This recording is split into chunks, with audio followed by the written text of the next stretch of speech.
Welcome all of you to Jagriti online classes.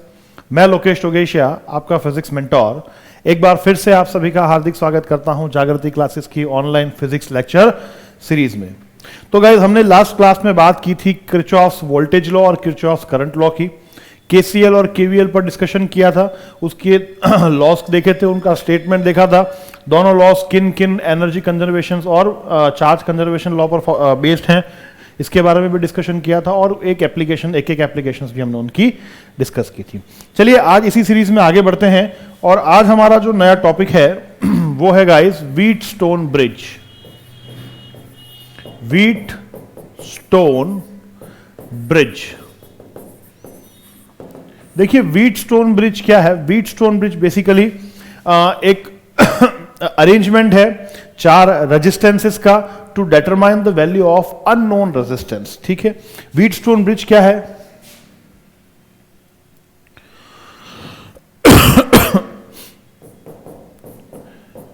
It is an practical arrangement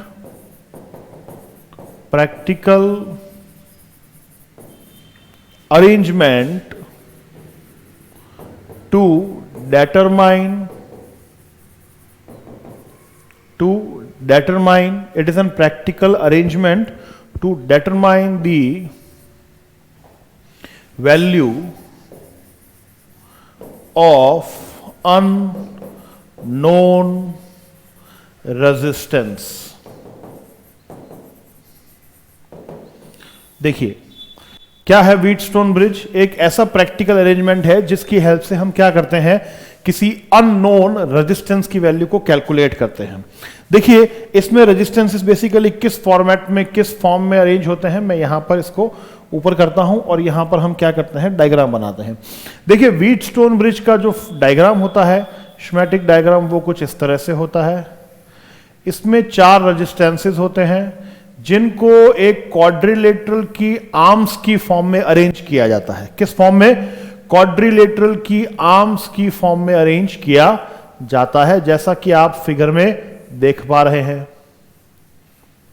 इनको एक quadrilateral की arms की form में क्या किया जाता है गाइस, अरेंज किया जाता है।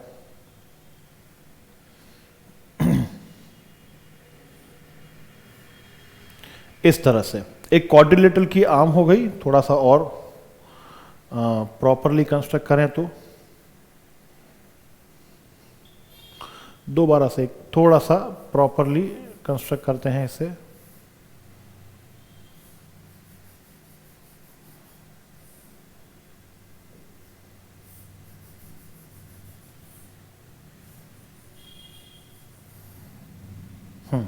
थोड़ा ठीक है।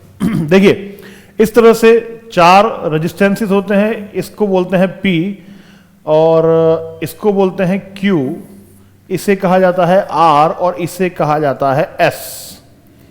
क्लियर? चार रेजिस्टेंसेस को क्वाड्रिलेटरल की फोर आर्म्स की फॉर्म में क्या किया जाता है, कनेक्ट किया जाता है। दो ऑपोजिट आर्म्स के बीच में एक बैटरी और एक की कनेक्ट की जाती है। इन एंड्स को हम नाम दे देते हैं कुछ A, B, C and D।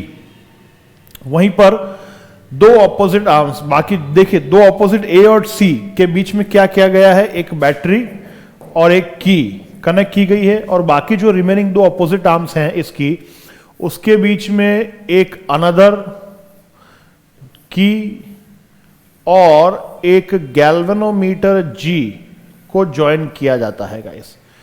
एक यहां पर ये दोबारा आपकी क्या है, ये की है, और ये गैल्वेनोमीटर क्या है, G, इसको ज्वाइंट किया जाता है। G अगेन गैल्वेनोमीटर क्या करता है, small amount of current deflection को मेजर करता है। क्लियर? ये जो है ये आपका क्या हो जाता है, ठीक है, schematic diagram of Wheatstone bridge. schematic diagram of Wheatstone bridge. Wheatstone bridge का अगर आप डायग्राम बनाएंगे तो ये गाइस इस तरह से बनेगा। इसको हम लिख देते हैं K1, इसको हम देते हैं K2। चलिए इसमें से देखिए यहां पर क्या होता है, P and Q are known resistance. P और Q जो होते हैं वो क्या होते हैं, नोन रेजिस्टेंस होते हैं, जिनकी वैल्यू हमें पहले से क्या होती है, पता होती है। P and Q are known resistance, clear. Whereas R is a resistance box. R क्या है यहां पर, रेजिस्टेंस बॉक्स, जिसे हम वेरिएबल रेजिस्टेंस भी बोल सकते हैं। ये एक बॉक्स होता है जिसमें से डिजायर्ड अमाउंट ऑफ रेजिस्टेंस जो है वो सर्किट में अप्लाई किया जा सकता है। ये क्या है, ये आपका एक रेजिस्टेंस बॉक्स है गाइस। इसमें अलग अलग डिजायर्ड वैल्यूज के रेजिस्टेंस कीज होती हैं। जिस पर्टिकुलर की को आप बाहर निकालेंगे उसके सामने लिखा हुआ रेजिस्टेंस आपके सर्किट में अप्लाई हो जाता है। इस रेजिस्टेंस बॉक्स को हम हमारे प्रैक्टिकल लैब में देखते हैं। तो यहां पर भी हमने एक रेजिस्टेंस लगाया, मतलब इसकी भी वैल्यू हमें पता होगी। हम जो भी की यहां से बाहर निकालेंगे उतना रेजिस्टेंस यहां से हम क्या कर रहे हैं, हमारे सर्किट में अप्लाई कर रहे हैं। क्लियर। S, अब यहां पर ये जो S है, S ये क्या है, अननोन रेजिस्टेंस। यहां पर ये जो S है आपका, ये है अननोन रेजिस्टेंस। क्लियर, जिसकी वैल्यू हमें क्या करनी होती है, यहां पर डिटरमाइन करनी होती है। P और Q जो है आपके, ये क्या है, P और Q नोन रेजिस्टेंसेस है। P एंड Q को रेशियो आर्म्स भी कहा जाता है। P and Q also called ratio arms. Ratio arms, किसी ना किसी तरीके से आपको P और Q की वैल्यू पहले से पता होगी। रेजिस्टेंस बॉक्स में से हम क्या करेंगे, desired value of resistance R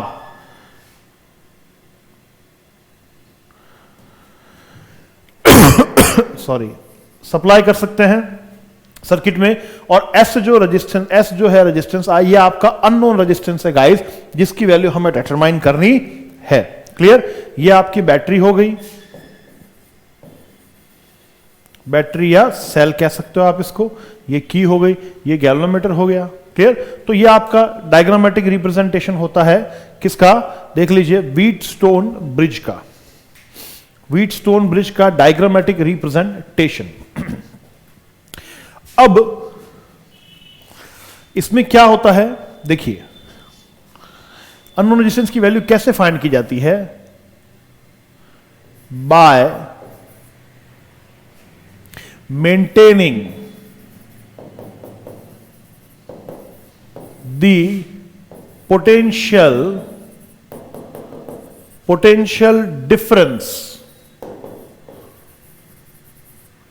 potential difference between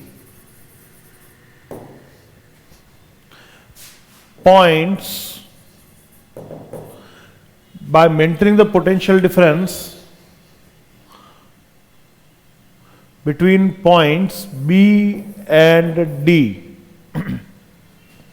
0. By maintaining the potential difference between points B and D 0, we can achieve balance stage of bridge. LANCE, balance stage of bridge. Bridge की कौन सी stage हम achieve कर सकते हैं, balance stage achieve कर सकते हैं guys. क्या मतलब है, क्या कह रहा है कि अगर किसी ना किसी तरीके से, इधर देखिए, किसी ना किसी तरीके से बी और डी, ये वाली जो आपकी ब्रांच है या इस पॉइंट्स के बीच का जो पोटेंशियल डिफरेंस है उसको अगर हम जीरो कर दें, क्लियर, उसको हम क्या कर दें, जीरो कर दें, तो आप क्या करेंगे, बैलेंस स्टेट को अचीव करते हैं ब्रिज की। क्या करते हैं, बैलेंस स्टेट को अचीव करते हैं। बैलेंस स्टेज का मतलब क्या होता है, balance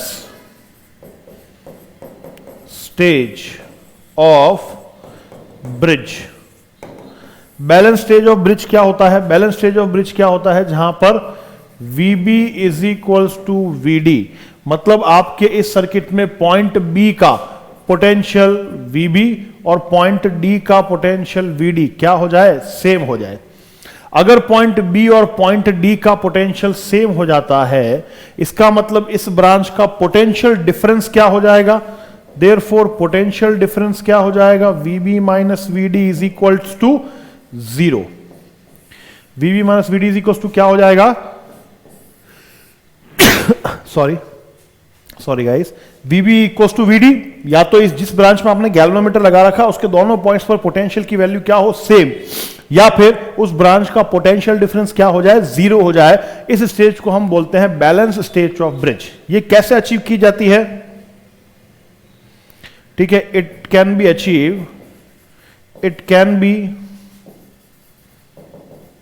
achieve by applying desired value of resistance in circuit, by applying desired value of resistance in circuit through resistance box, ठीक है, such that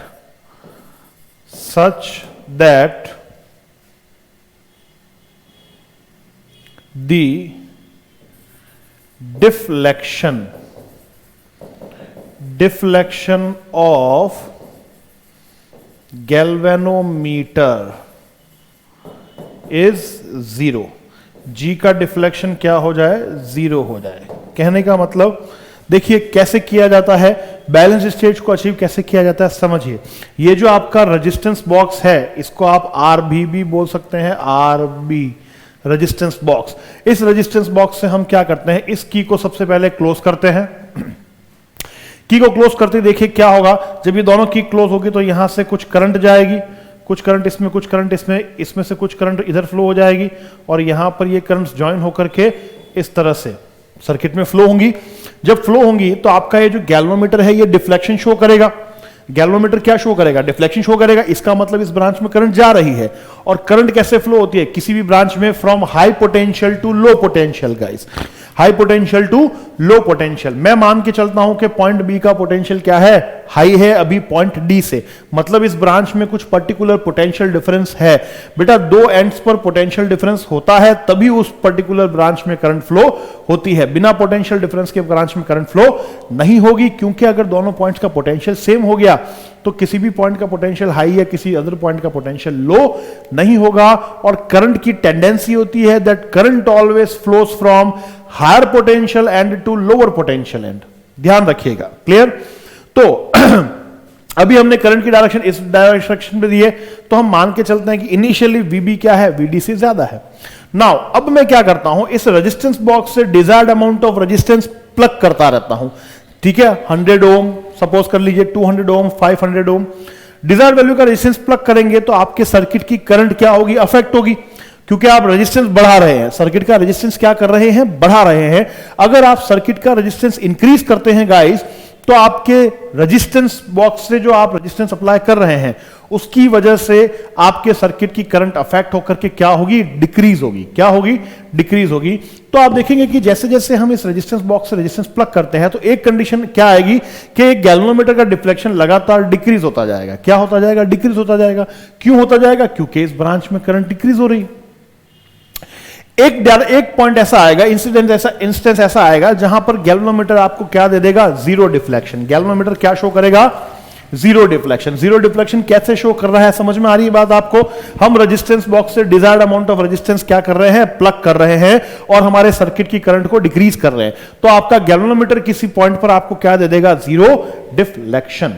जिस पॉइंट पर आपका गैल्वेनोमीटर आपको जीरो डिफ्लेक्शन दे देता है, इसका मतलब अब इस ब्रांच में कोई भी करंट फ्लो नहीं हो रही।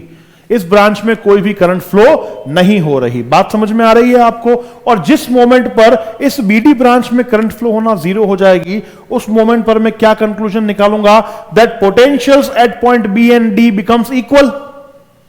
बी और डी पॉइंट्स के पोटेंशियल्स क्या हो गए हैं, इक्वल हो गए हैं। और या फिर बीडी को इधर ले आया तो potential difference in the branch BD is equal to zero. BD branch का पोटेंशियल डिफरेंस यहां पर क्या हो चुका है गाइस, जीरो हो चुका है। क्या हो चुका है बच्चों, जीरो हो चुका है। आई होप आपको ये चीज समझ में आई। इसी पॉइंट पर जी की वैल्यू क्या हो रही है, जीरो डिफ्लेक्शन शो कर रही है। इसी स्टेज को हम बोलते हैं बैलेंस्ड स्टेज ऑफ ब्रिज। इस स्टेज को क्या बोला जाता है, balance stage of bridge. Is it clear, समझ में आएगा आपको। एट बैलेंस स्टेज, देखिए एट बैलेंस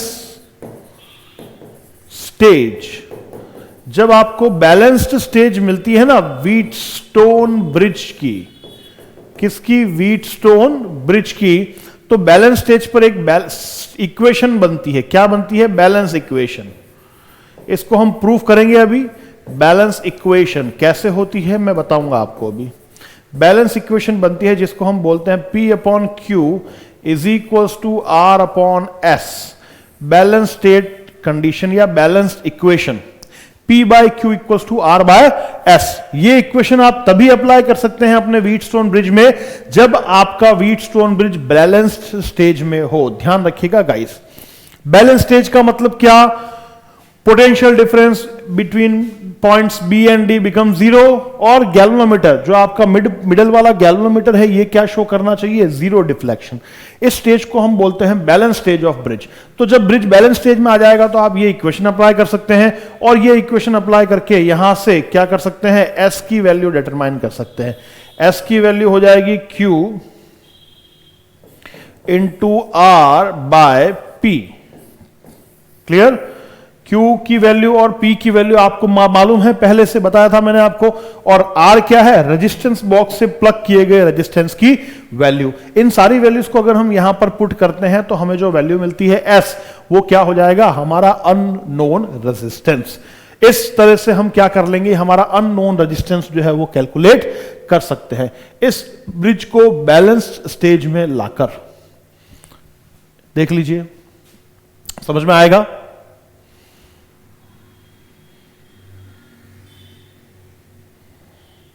यह आपका व्हीटस्टोन ब्रिज हो जाता है। इसकी बैलेंस स्टेज की कंडीशन ये होगी, देखिए। चलिए, अब जो बैलेंस्ड इक्वेशन मैंने आपको बताई थी P upon Q equals to R by S, इसको प्रूफ करते हैं। देखिए कैसे प्रूफ होगी, ठीक है, पूछा जा सकता है proof.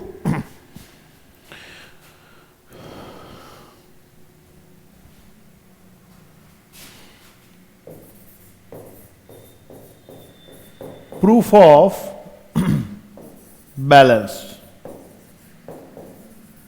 stage equation। Proof of balance stage equation. देखिए बैलेंस स्टेज की इक्वेशन प्रूफ करना है। मैं दोबारा क्या कर रहा हूं, एक व्हीटस्टोन ब्रिज कंस्ट्रक्ट करता हूं यहां पर।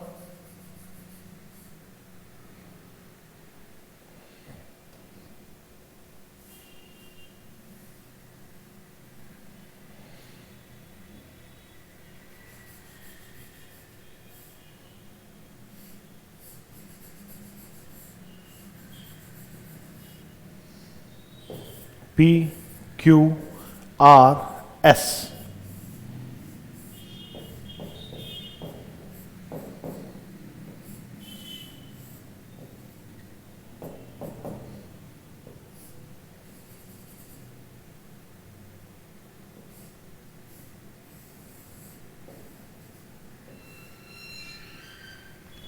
ये आपका सपोज कीजिए व्हीटस्टोन ब्रिज कंस्ट्रक्ट हो गया और हमने इसको क्या किया, क्लोज कर दिया।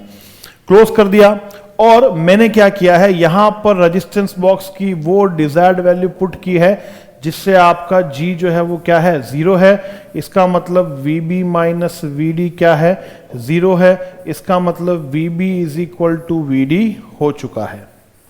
हमने पहले ही क्या किया, रेजिस्टेंस बॉक्स से इतनी वैल्यू निकाल ली है कि हम जो है वो बैलेंस स्टेज में पहुंच चुके हैं। कहां पहुंच चुके हैं, at balanced stage, eight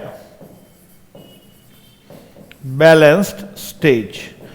clear, Wheatstone bridge की बैलेंस स्टेज यही कहलाएगी, ध्यान रखिएगा। Clear, balanced stage,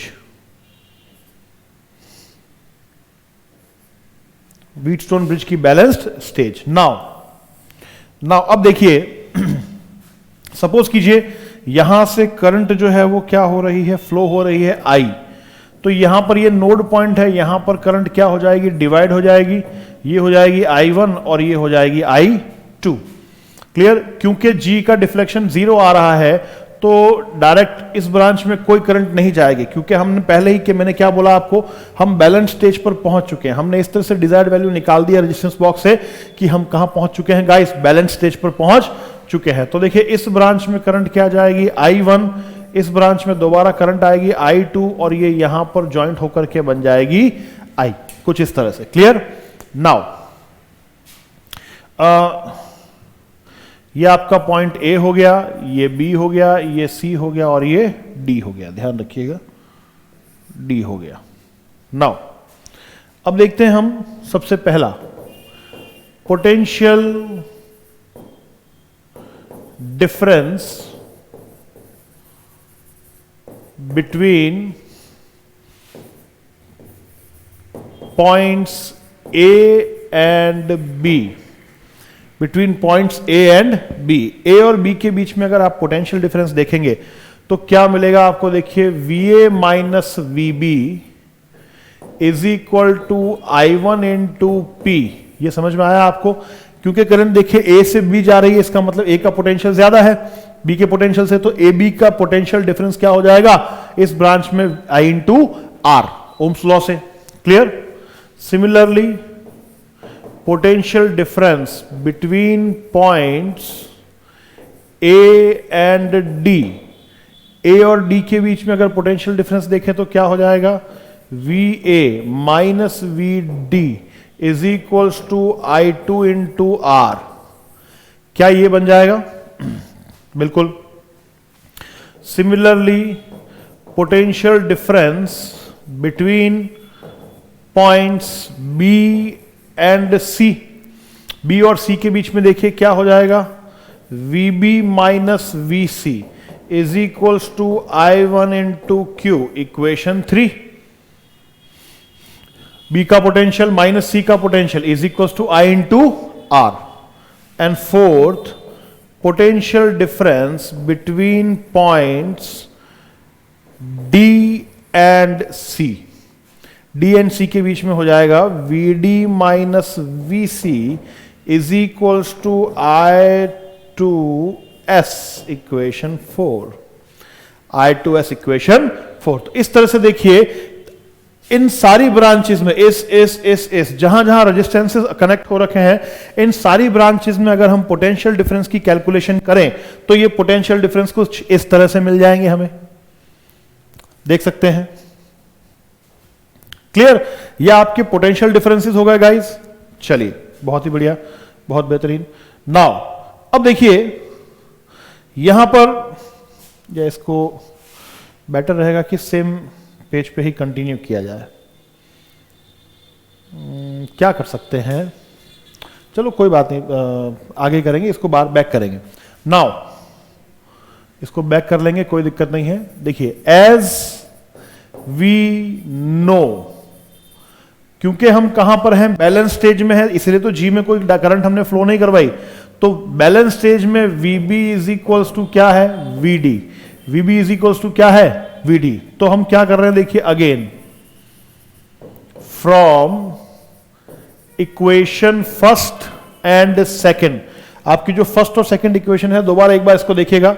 first equation VA minus VB is equal to I1P, इसको मैं लिख लेता हूं यहां पर, VA minus VB is equals to I1P। और दूसरी इक्वेशन क्या है, VA minus VD is equal to I2R। दूसरी इक्वेशन क्या है, VA minus VD is equals to I2R। Clear? First और सेकंड इक्वेशन रीराइट कर ली मैंने। नाउ अब ऊपर क्या लिखा हुआ है, क्योंकि VB और VD की वैल्यू सेम है, तो क्या मैं VD की जगह इस यहां पर VB पुट कर सकता हूं? अगेन यस, VB की जगह हम क्या करेंगे, VB पुट कर सकते हैं, क्योंकि हम बैलेंस स्टेज में है। तो VA minus VB is equals to क्या हो जाएगा, I2R हो जाएगा वापस। अगर VD की जगह VB पुट कर दिया जाए तो देख लीजिए R हो जाएगा। क्लियर? तो ये आपकी इक्वेशन 1 थी, ये आपकी इक्वेशन 2 थी। VB इक्वल्स टू VD करके हमने क्या किया, इक्वेशन 5 अचीव कर ली। क्या अचीव कर ली, इक्वेशन 5। क्योंकि 4 तक तो हम यहां पहुंच चुके हैं। तो ये हमारी कोई इक्वेशन 5th हो गई, ध्यान रखिएगा, ये हमारी इक्वेशन 5th हो गई। नाउ तो मैं कह सकता हूं कि इक्वेशन 1 और इक्वेशन 5th जो है वो सेम हो रही है। देखिए इक्वेशन 1st और इक्वेशन 5th, ये भी VA माइनस VB की वैल्यू है और ये भी गाइस VA माइनस VB की ही वैल्यू है। तो क्या हो जाएगा अगर इन दोनों को इक्वल करें तो I1P is equals to I2R। लिख लूं इसको, मैं दे देता हूं equation number 6, I2P is equals to I2R। चलिए अगेन यहां तक की बात समझ में आई, बहुत बढ़िया, बहुत बेहतरीन। अगेन फ्रॉम इक्वेशन 3 एंड 4, अब 3 और 4 को रीराइट करते हैं। देखिए 3 इक्वेशन क्या थी, VB minus VC is equal to I1Q, VB minus VC is equal to I1Q, और दूसरी क्या थी, VD minus VC is equal to I2S, sorry VD minus VC is equal to I2S। यही थी हमारे पास में, VB minus VC is equal to I1Q and VD minus VC is equal to I2S। Again we know that कि VB और VD की values same है, VB और VD की वैल्यूज सेम है। ये आपकी क्या थी, इक्वेशन 3 थी, ये आपकी क्या थी, इक्वेशन 4 थी। तो इस इक्वेशन 4 में दोबारा VD की जगह VB पुट किया जा सकता है जैसे हमने पहले किया था, दोबारा VD की जगह हम क्या पुट कर रहे हैं, VB। तो आपकी इक्वेशन 4 क्या बन जाएगी, जैसे इक्वेशन 2 यहां चेंज हो गई थी वैसे इक्वेशन 4 को हम चेंज करेंगे। देखिए VB minus VC is equals to I2S। Is it clear? यह आपकी इक्वेशन हो जाती है इक्वेशन नंबर 7। कंफ्यूज मत होइएगा, देखिए इक्वेशंस के नंबर में, नंबरिंग में 3, 4 और 1, 2 तो वापस रिपीट किए मैंने, रीराइट किए, क्लियर है। उसके अलावा ये इक्वेशन बन रही है, VB माइनस VC क्या बन गया, I2S बन गया। तो हम क्या बोल सकते हैं गाइज यहां पर बच्चों, हम बोल सकते हैं यहां पर, इसको थोड़ा सा मिनिमाइज कर लें, बेटर रहेगा, ठीक है। हम क्या बोल सकते हैं यहां पर कि देखिए आपकी इक्वेशन नंबर 3 क्या है, VB minus VC, equation number 7 भी क्या है, VB माइनस VC। तो मैं कह सकता हूं here equation number 3 is equal to equation number 7, जैसे इक्वेशन नंबर 5 इक्वल थी इक्वेशन नंबर 1 थी इक्वेशन नंबर 5 के, वैसे ही आपकी इक्वेशन नंबर 3 इक्वल हो गई इक्वेशन नंबर 7 के। तो क्या बन जाएगा, देखिए क्या बन रहा है यहां पर, इक्वेशन नंबर 3 क्या है आपकी, equation number 3 VB minus VC equal to I1Q, ये हो गया I1Q is equal to I2S, क्योंकि ये भी बेटा VB माइनस VC की वैल्यू, ये भी VB माइनस VC की वैल्यू। इसको हम दे देते हैं इक्वेशन नंबर 8, इक्वेशन नंबर 8। बोलिए बात समझ में आएगी क्या, बिल्कुल। नाउ अब हमें क्या करना है, देखिए यहां पर ये जो आपकी इक्वेशन नंबर 6 आई है और इक्वेशन नंबर 8 आई है, इसको डिवाइड करें, इक्वेशन नंबर 6 को डिवाइड करें इक्वेशन नंबर 8 से, तो क्या आएगा, देखिए I1P upon I1Q is equal to I2R upon I2S। कुछ दिखा, बिल्कुल दिखा होगा, क्या हो गया, I1 कैंसिल, I2 कैंसिल, क्या बच गया, P upon Q is equal to R upon S, hence proved. देख लीजिए यहां पर आपकी बैलेंस्ड कंडीशन जो है गाइस वो प्रूव हो जाती है। इस तरह से हम बैलेंस कंडीशन को यहां पर क्या करते हैं, प्रूव करते हैं। इस तरह से हम क्या करेंगे, बैलेंस कंडीशन को प्रूव करेंगे। यहां से मैंने स्टार्ट किया था, सॉरी इसको भी मैं थोड़ा सा मिनिमाइज कर रहा हूं, यहां से मैंने प्रूफ स्टार्ट किया था, ठीक है, और उसके बाद में यहां पर आगे बढ़ाया है। देख लीजिए यहां पर P upon Q equals to R upon S, ये बैलेंस कंडीशन आपकी प्रूफ हो चुकी है।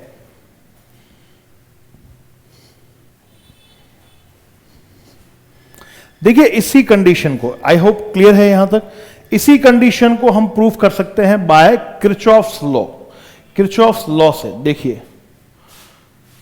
ठीक है, proof of balance equation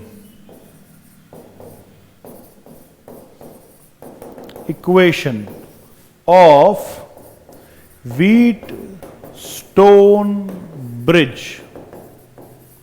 Proof of balance equation of Wheatstone bridge by Kirchhoff's law.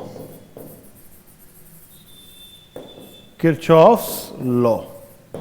Kirchhoff's law से अगर हम प्रूफ करें, देखिए तो कैसे होगा, कोई दिक्कत नहीं है। डायग्राम बना लेते हैं जरा।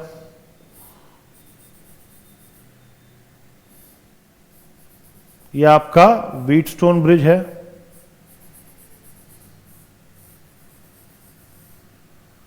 ये व्हीटस्टोन ब्रिज हो गया, सॉरी ये P हो गया, ये Q हो गया, ये R हो गया, ये S हो गया जी।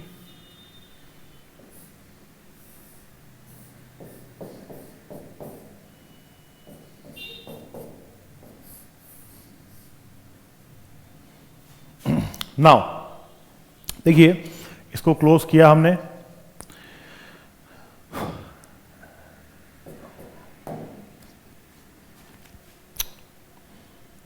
यहां से सपोज कीजिए करंट आई जा रही है, ये आपका पॉइंट ए है, ये आपका पॉइंट बी है, यही पॉइंट सी है और ये पॉइंट डी है। तो करंट किस तरह से डिवाइड होगी, देखिए यहां पर I1, ये I2, I2 यहां पर आ गए तो ये हो गई I, इसको मैं लिख लेता हूं IG, गैल्वेनोमीटर में जाने वाली करंट सपोज कीजिएगा। क्लियर? तो इस ब्रांच में करंट क्या जाएगी, I1 माइनस IG, समझ में आ रहा है, I1 माइनस, क्योंकि देखिए 1 यहां से आ रही थी, उसमें से IG इधर चली गई, तो बाकी बची रिमेनिंग करंट I इस तरफ जाएगी। इस तरफ से देखिए IG इधर से आ रही है और I2 इधर से आ रही है, तो यहां पर करंट क्या जाएगी, I2 प्लस IG। तो देखिए I1 minus IG plus I2 plus IG अगर आप ऐड करेंगे तो क्या होगा, I1 प्लस I2, जो कि क्या हो जाएगा, I हो जाएगा। इस तरह से करंट को हमने क्या किया है, डिवाइड किया है। आई होप समझ आ रहा होगा आपको। इसको ऐसे ही लिख लेते हैं, ये आपकी करंट्स हैं। Clear? I1 I2 plus IG। Clear? Now अब हम क्या कर रहे हैं, देखिए अप्लाई करेंगे किरचॉफ्स लॉ। अप्लाई सबसे पहले KCL at point A point पर अगर KCL अप्लाई करें तो I किसके इक्वल है, I1 प्लस I2 के। I किसके इक्वल है, I1 प्लस I2 के। कोई दिक्कत? कोई नहीं। Now apply KVL at loop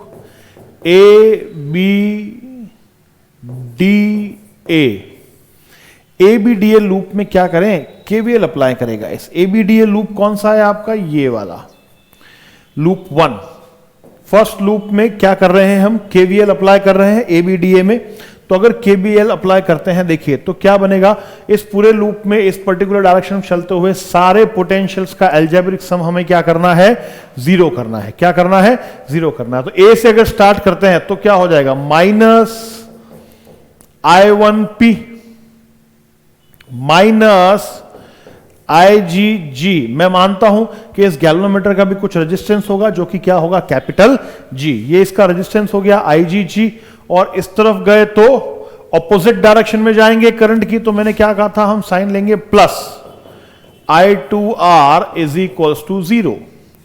I2R equals to 0। तो यहां से अगर इसको सॉल्व करें तो ये क्या हो गया, I2R is equal to I1P plus IgG। Equation second. Clear है? KVL अप्लाई किया। Similarly apply KVL at loop BCDB। Second वाले लूप में KVL अप्लाई करें। सेकंड वाला लूप कौन सा है आपका, ये वाला। इस लूप में KVL अगर हम अप्लाई करते हैं तो देखिए क्या होगा, क्या इक्वेशन बनेगी आपकी? बी पॉइंट से स्टार्ट करें तो हो जाएगा आपका I1 minus I G into Q, नीचे गए तो plus I2 plus I G into S, ऊपर गए तो plus I G into G is equal to zero, is equal to zero. ये सॉरी ये माइनस में होगा क्योंकि डायरेक्शन सेम है, सेम डायरेक्शन माइनस में, इधर ऑपोजिट में और इधर भी ऑपोजिट में। तो ये क्या हो जाएगा देखिए, I2 plus I G into S plus I G into G is equals to I1 minus I G into Q is equal to I1 minus I G into Q. ये बन जाती है हमारी इक्वेशन नंबर 3। थोड़ा सा इसको minimise करें और अब देखें, आई होप व्यू आपको मिल रहा होगा क्लियर। देखिए इस तरह से 3 इक्वेशंस बनाई हमने, एक हमने अप्लाई किया केसीएल, एक हमने अप्लाई, 2 हमने अप्लाई किए हैं केवीएल्स। क्लियर? चलिए तो अब हम क्या कर रहे हैं देखिए, एट बैलेंस स्टेज,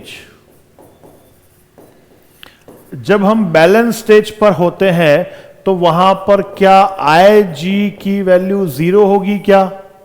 बिल्कुल होगी। बैलेंस स्टेज पर आपके इन दोनों पॉइंट्स का पोटेंशियल इक्वल होगा। इस ब्रांच में कोई भी करंट फ्लो नहीं होगी बच्चों, इस ब्रांच में कोई भी करंट फ्लो नहीं होगी। अच्छे से देख लीजिए, ये क्या कहलाएगी? बैलेंस स्टेज कहलाएगी आपकी। क्या कहलाएगी? तो दोबारा से again, equation 2 and 3 can be rewritten as, क्या इक्वेशन 2 और 3 को मैं रीराइट कर सकता हूं? रीराइट क्यों करूंगा? क्योंकि यहां IG की वैल्यू 0 करनी है आपको, क्योंकि आप बैलेंस स्टेज में पहुंच चुके हैं। IG की वैल्यू 0 पुट करेंगे तो क्या हो जाएगा? I2R is equals to I1P, equation 4। और ये वाली इक्वेशन क्या हो जाएगी? I2S, IG0 equals to I1Q, equation 5। लिख सकते हैं क्या? बिल्कुल लिख सकते हैं। तो देखिए आपको कुछ दिख रहा होगा, क्या दिख रहा होगा? नेक्स्ट में अब हम इक्वेशन 4 को इक्वेशन 5 से डिवाइड करें तो क्या हो जाएगा? P upon Q is equal to R upon S। दोबारा से आपके पास में यहां पर बैलेंस स्टेज की कंडीशन प्रूफ हो जाती है by Kirchhoff's current law and Kirchhoff's voltage law. I2 cancel हो जाएगा, I1 कैंसिल हो जाएगा। इस तरह से देखिए किरचॉफ्स करंट लॉ और वोल्टेज लॉ की इक्वेशंस जो है वो ठीक है हेल्प करती हैं हमें बैलेंस स्टेज की इक्वेशन को प्रूफ करने में। क्लियर? तो ये हो जाता है आपका व्हीटस्टोन ब्रिज। आगे बढ़ते हैं और बात करते हैं guys application of Wheatstone bridge की।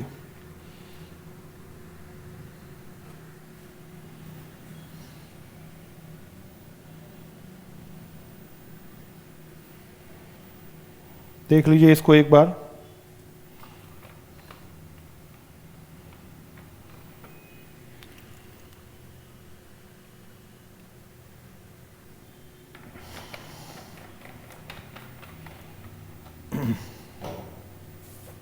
चलिए नाउ यहां तक क्लियर है। अब हम बात करते हैं, देखिए नेक्स्ट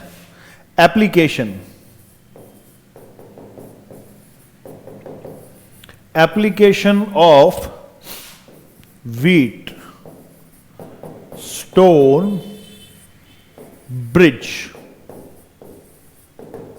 व्हीट स्टोन ब्रिज की बहुत ही फेमस एप्लीकेशन जो है वो है, ठीक है, to identify the value of unknown resistance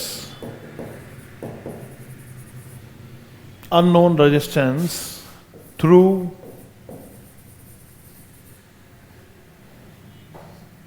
metre bridge, metre bridge, metre bridge को स्लाइडिंग ब्रिज भी कहते हैं। मीटर ब्रिज और स्लाइडिंग ब्रिज, क्या कह रहा है ये? To identify the value of unknown resistance through metre bridge और स्लाइडिंग ब्रिज। देखिए व्हीटस्टोन ब्रिज जो है वो एक प्रिंसिपल है, ठीक, इसको प्रैक्टिकली नहीं बनाया गया है, ये एक प्रिंसिपल है। इस प्रिंसिपल पर जो बेस्ड प्रैक्टिकल एप्लीकेशन है वो व्हीटस्टोन ब्रिज है। आपको आपके प्रैक्टिकल लैब्स में देखने को मिलेगा। ये एक इंस्ट्रूमेंट है जिसको हम मीटर ब्रिज कह रहे हैं ना, ये क्या है? ये एक इंस्ट्रूमेंट है और कुछ नहीं है, ठीक है। ये जो इंस्ट्रूमेंट है ये किस प्रिंसिपल पे वर्क करता है? ये आपके व्हीटस्टोन ब्रिज के प्रिंसिपल पर वर्क करता है और आपको क्या आइडेंटिफाई करके देता है? Value of unknown resistance. This meter bridge works on the principle of Wheatstone bridge, ठीक है।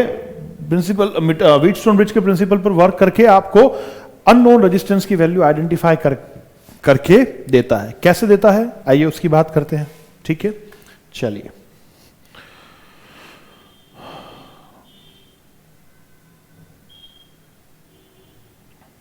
देखिए मीटर ब्रिज का जो कंस्ट्रक्शन है, ठीक है, मैं बना देता हूं यहां पर। कंस्ट्रक्शन किस तरह से बनता है? देखिए मीटर ब्रिज में क्या होते हैं? दो एल शेप, इस तरह से एल शेप की कॉपर स्ट्रिप्स होती हैं, एक एल शेप और दूसरी रेक्टेंगल शेप।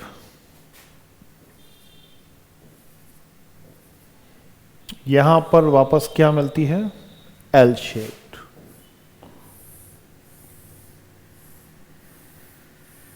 इस तरह से दो तो एल शेप्ड की क्या हो गई, ठीक है, कॉपर स्ट्रिप्स हो गई, और एक रेक्टेंगल कॉपर स्ट्रिप्स हो गई, जिसके बीच में ये जो देख रहे हैं आप, ये पॉइंट्स क्या है? इनको बोलते हैं कनेक्टिंग स्क्रूज। ये क्या हो गए आपके? Connecting screw. ये क्या कहलाती है? These are copper strips.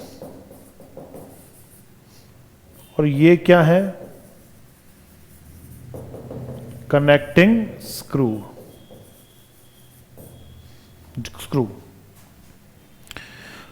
इन दोनों स्क्रूज के बीच में यहां पर क्या किया जाता है? जो रेजिस्टेंस कनेक्ट किया जाता है, इस रेजिस्टेंस को हम बोलते हैं रेजिस्टेंस बॉक्स, जिसकी बात हमने व्हीटस्टोन ब्रिज में की थी गाइस। क्लियर? इस रेजिस्टेंस को क्या कहते हैं? Resistance box. इसकी वैल्यू हम डिजायर्ड वैल्यू जो है वो क्या कर सकते हैं? प्लग कर सकते हैं। क्लियर? इस बॉक्स से। नाउ उसके बाद इन दोनों स्क्रूज के बीच में जो रेजिस्टेंस कनेक्ट किया जाता है उसे हम कहते हैं S. This is your unknown resistance. ये कौन सा रेजिस्टेंस है? ये आपका वो अननोन रेजिस्टेंस है जिसकी वैल्यू आपको आइडेंटिफाई करनी है थ्रू दिस इंस्ट्रूमेंट। क्लियर? तो ये हम इन दोनों पॉइंट्स के बीच में कनेक्ट करते हैं। क्लियर? और इन दोनों पॉइंट्स के बीच में हमने क्या कनेक्ट किया? Resistance box. नाउ अब इन दोनों पॉइंट्स के बीच में देखिए, यहां पर इन दोनों पॉइंट्स के बीच में अगर आप देखेंगे तो यहां पर एक वायर कनेक्ट होता है। क्लियर? एक लंबा वायर कनेक्ट होता है जिसकी लेंथ किसके इक्वल होती है? यहां पर नीचे हम क्या कर रहे हैं? एक स्केल रखते हैं, मीटर स्केल, इसको मेजर करने के लिए। यहां पर 1 मीटर लंबी स्केल रखते हैं इसको मेजर करने के लिए। तो आप देखेंगे कि इसकी वैल्यू इस तरह से एक मीटर स्केल होती है यहां पर।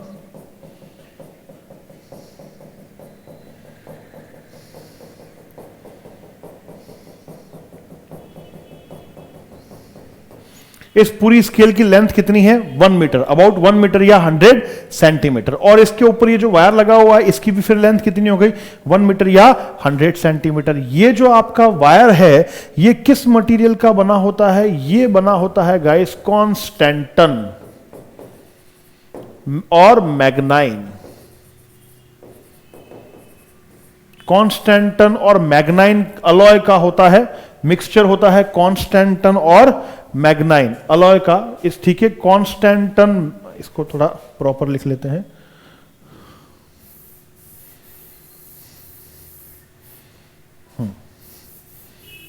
इसको दोबारा लिखते हैं कॉन्स्टेंटन, सॉरी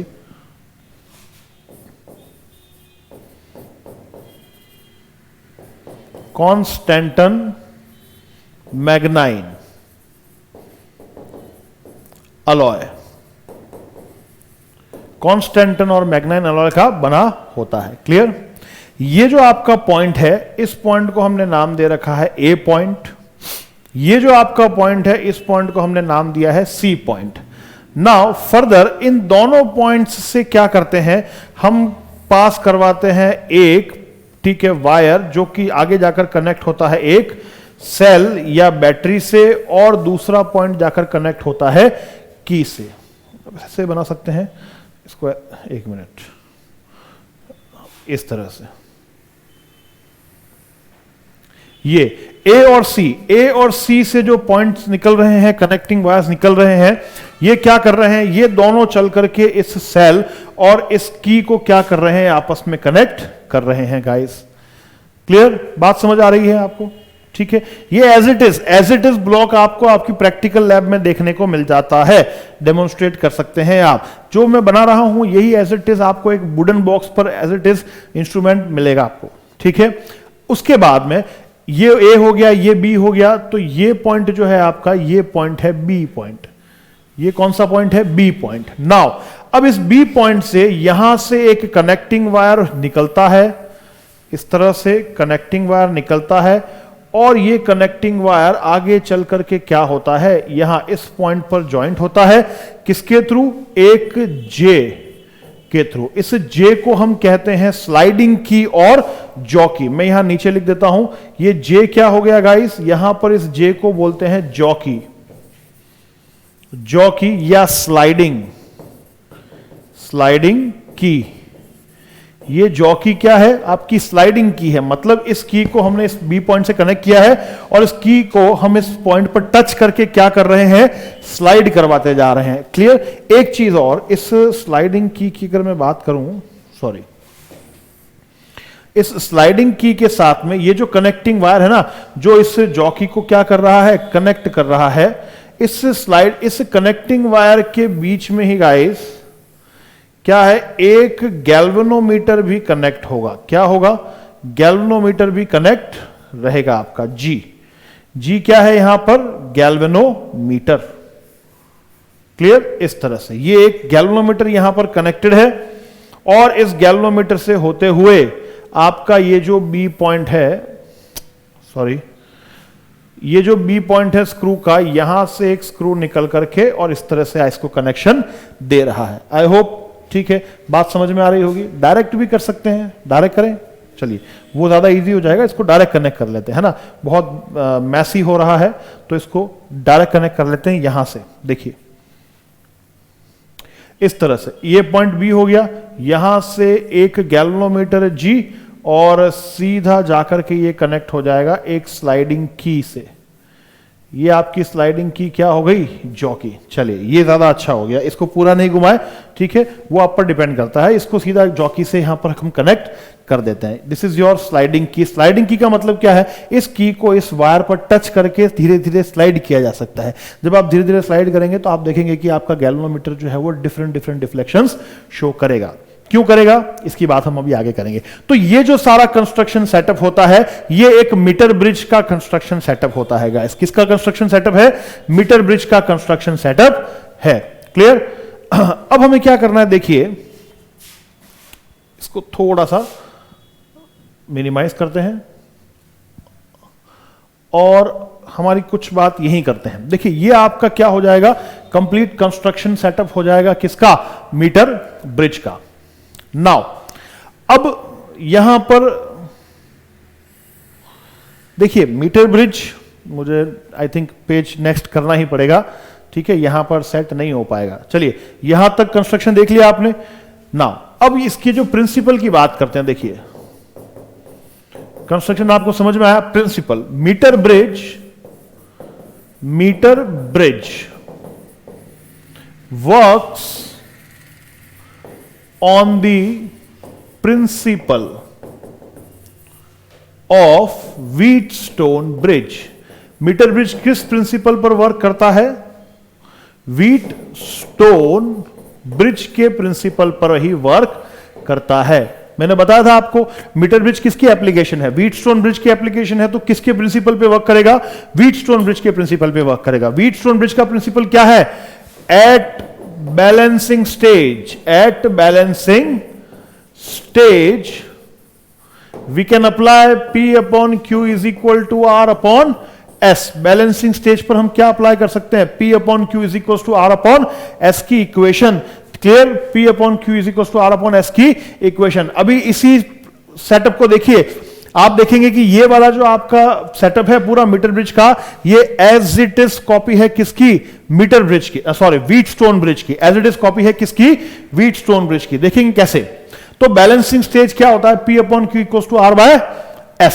इस प्रिंसिपल पे आपका मीटर ब्रिज वर्क करता है। और या फिर एट बैलेंसिंग स्टेज G का डिफ्लेक्शन क्या हो, जीरो हो, क्या हो, जीरो हो। क्लियर, नाउ आगे बढ़े, ये इसका प्रिंसिपल हो जाता है।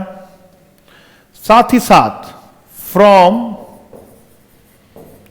ओम्स लॉ, जल्दी से देखें, देखिए ओम्स लॉ क्या कहता है, R is equals to V into sorry R is equals to V upon I, और R को आप ये भी लिख सकते हैं क्या, rho L by A, rho L by A, where rho is what, resistivity, L is length of wire and area is A is area of cross section. अगर मैं यहां पर क्या करूं, रो और एरिया को कांस्टेंट रखूं, क्या रखूं, किसी वायर के लिए कांस्टेंट, जो कि हमने यहां पर रखा हुआ है। आपका जो मीटर वायर है ना, मीटर लॉन्ग वायर, उसका रो और एरिया, रेजिस्टिविटी और एरिया क्या है, कांस्टेंट है। तो क्या यहां पर आपका रेजिस्टेंस जो है वायर का, वो डायरेक्टली प्रोपोर्शनल होगा कैपिटल L के, सॉरी स्मॉल l के, which is length of the wire. मतलब रेजिस्टेंस जो है, अगर एरिया और रो कांस्टेंट हो तो आपका resistance of wire is proportional to the length of the wire। length of the wire proportional किसके होगा, length of the wire। I hope you are getting my point। देख लीजिए, क्लियर, ये प्रोपोर्शनल हो जाएगा किसके, लेंथ ऑफ दी वायर के। समझ में आई बात, चलिए, तो यहां पर यह चीज आपको ध्यान में रखनी है। नाउ आगे बढ़े, अब देखिए सबसे पहले क्या किया, यहीं से समझते हैं। यहां पर हम क्या करते हैं, ठीक है, ये की को क्लोज करते हैं, और ये जो आपकी जॉकी है स्लाइडिंग की, इसको टच करते हैं किस पर, मीटर ब्रिज वायर पर। जैसे ही मैं टच करूंगा तो मीटर ब्रिज वायर का ये जो गैल्वेनोमीटर है, ये आपको कुछ डिफ्लेक्शन देगा। क्या देगा, डिफ्लेक्शन। और अब हम क्या कर रहे हैं, धीरे धीरे इस स्लाइडिंग जॉकी को, धीरे धीरे स्लाइडिंग जॉकी को क्या कर रहे हैं,